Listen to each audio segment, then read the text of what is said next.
DJ PK and Riley Jensen joins us once again. College football expert and mental performance coach. Riley, good morning. What's happening, fellas? Well, the Big 12 football season is over. It ended when Arizona State got beat. Were you giving PK a hard time about ASU? Oh, no, he was right there with me. He wouldn't give me a hard time. Yeah, just like I always have. I know you tried to go through those archives and try to find me saying something bad. No way. Okay, it's on, fool. I actually was rooting so hard for Arizona State, and I was so when it was 24-8. It just felt like I was so disappointed. Because I really did, and Arizona State ended up really showing it. I just thought they were a lot more gritty, a lot more hard nosed than they were showing up to that point. And yeah. I don't know what happened, but from the time to the end of the game was just, it was absolutely like exciting football. And there was part of me that just, it's weird because when I watched Arizona State when Jake the Snake, I still have this impression that they won the Rose Bowl. Like, it's so weird because he played so well, and they actually lost to Ohio State.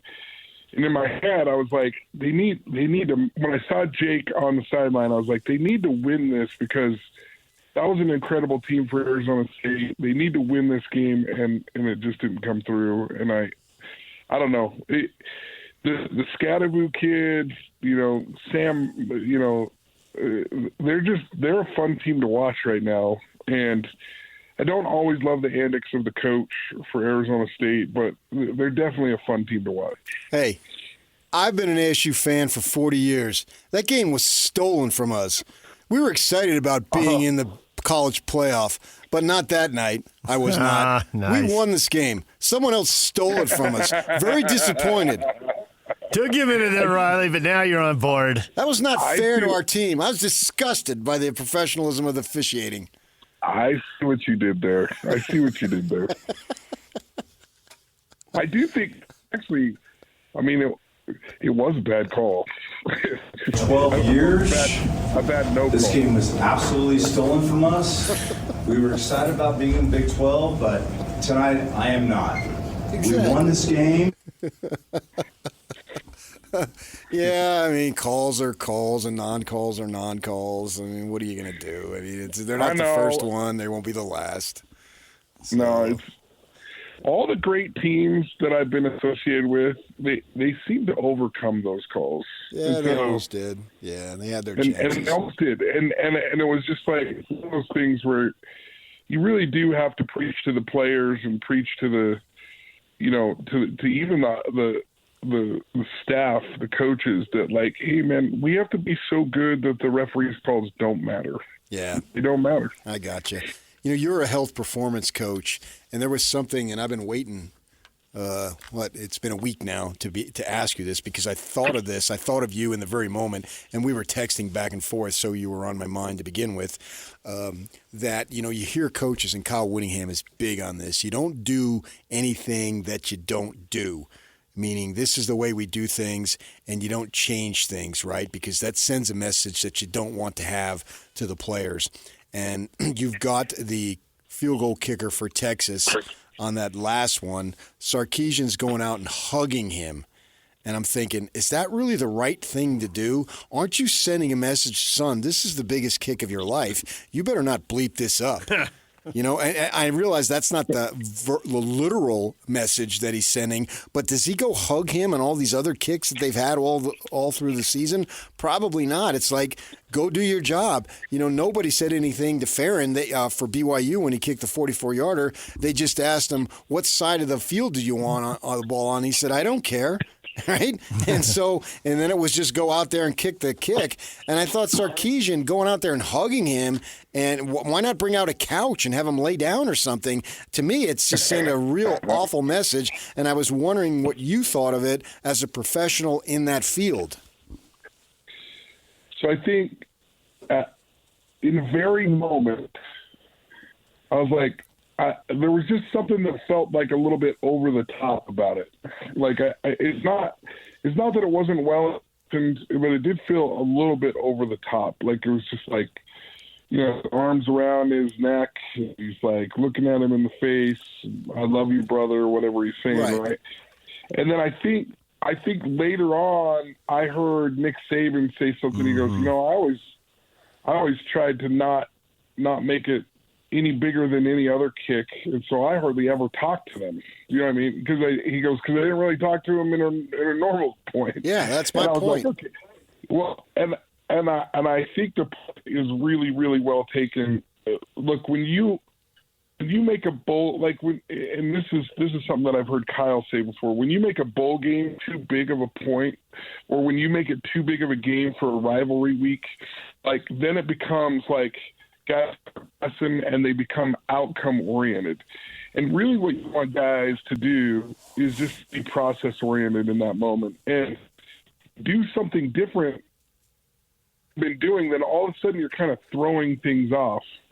And looking at it as a mental performance coach and someone who deals with sports psychology, I do think it was a little bit too much. It was a little bit too much. And when you have to normalize pressure, you have to normalize things as a coach. And I think that was the anti-normalization of that moment. 4 teams left. You believe in any of them more, or any of them, if you just want to rule one out, this team, no way? You want to go to Ohio State like pretty much everybody else? It feels like it. I mean, Ohio State, they've just been nails for everything that they've been doing. I like the way Penn State played. I like the way – I mean, look, the only team that I feel like maybe is lucky to be there is Texas because of the way that it went with Arizona State. But in the beginning of that game, they were dominating. Like, offensive and defensive line was dominating that game early, and I think Arizona State showed some conditioning, showed some mental toughness and all that kind of stuff to come back. So if there was a team that I would leave behind that I just don't think has like that it factor, it would probably be Texas.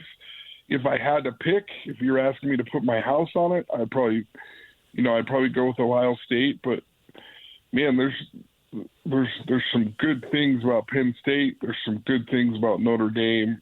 I just feel like Ohio State is the team to beat in these Final Four, which I think is interesting because, we all talk about, all these different national championships.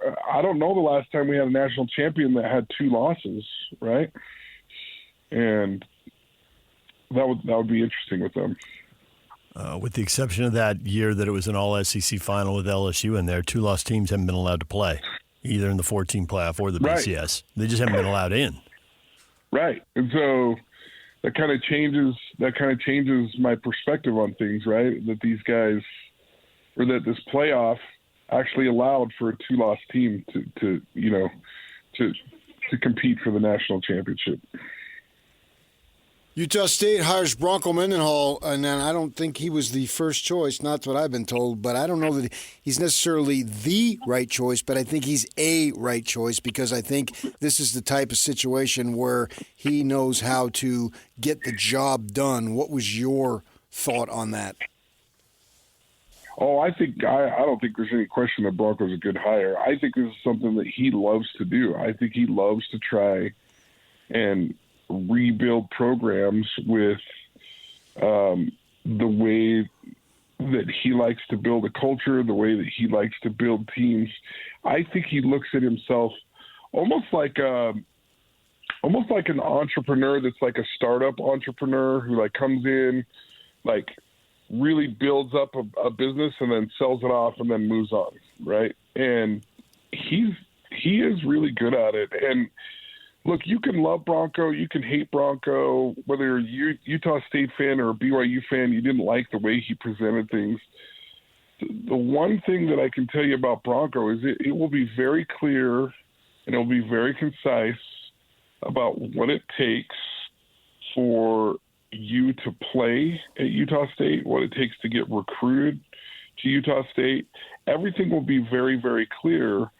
And that's one of the things that I like about Bronco. That's one of the things that as I've looked back from when I played all through the years at different coaches is, look, they can be a scary big personality. They can be a small personality. It doesn't matter what their personality is. If you know the rules to the game, you can win. And what I mean is rules to the game on how to get on the field. And players end up loving him because if he tells you you need to do this, this, and this to get on the field, and then you do A, B, and C that he asks you to do, you'll be on the field. And I think that when you have a coach like that, that engenders like a lot of loyalty, a lot of trust. And I don't see anything but good things coming for Utah State with this hire. I totally agree with that entrepreneurial, build it up, sell it, move on model. I think that it does. He was at BYU a long time, but the last two jobs definitely have that kind of feel to it, right?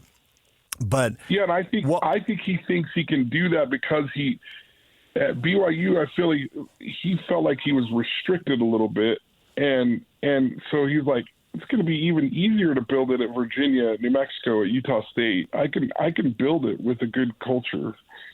So I didn't mean to interrupt you. No, I think the floor with Bronco, I understand. They're just not going to have losing seasons. He's not going to do that, And so the floor, I understand. I don't have a good feel for what is the ceiling here. How good can they be? Virginia has a ceiling on it, I think, in the ACC. I don't think there's a lot of expectations for them. And he only had 1 year at New Mexico, but I think they had a ceiling on them. I don't know, with them going to a new league, it's been a long time. I mean, he really kind of had his hands tied in that independence era at BYU too. So it's been a long time since we've seen him really be able to go for a massive season. And I think Aggie fans expect that. They've had a couple of those. They've won the conference. They've been in the conference final. They've had double-digit wins, I think, 3 times. Do you have a feel for what his ceiling is there?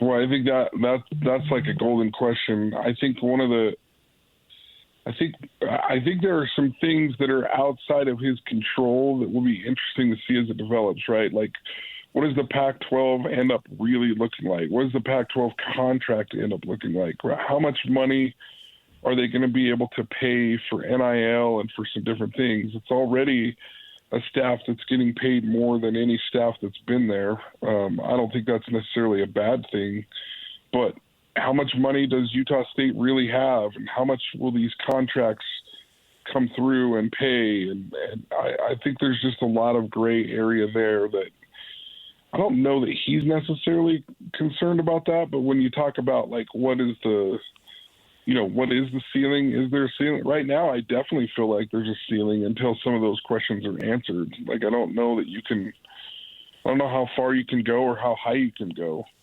I do expect that his teams will play hard. I do expect that they will play hard for him, and I think that they're going to have success.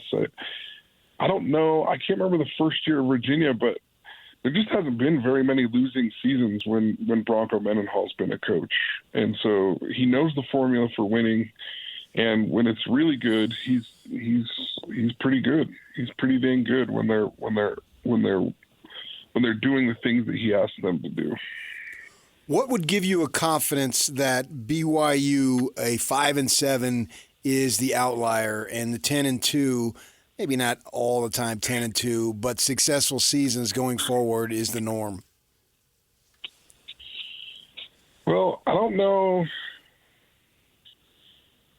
I mean, that was a really good season. I think the whole eligibility question with Pavia at Vanderbilt, that helps BYU for a couple more years because it looks like Retzlaff will maybe be able to dovetail off of some of that.